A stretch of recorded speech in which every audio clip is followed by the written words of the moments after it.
السلام عليكم متتبعي قناة ماجيك سبور. اليوم سنقدم لكم بثا مباشرا لمباراة، ولكن قبل ذلك فضلا وليس أمرا ادعمونا بالاشتراك في القناة والإعجاب بالفيديو.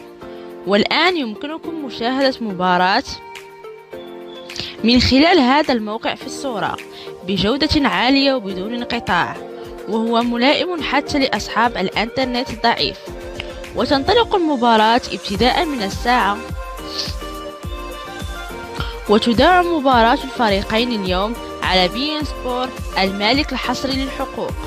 وفي الختام نشكركم على تتبعكم، ادعمونا بالاشتراك وتفعيل الجرس في القناة ليصلكم كل جديد من الكرة العربية والعالمية.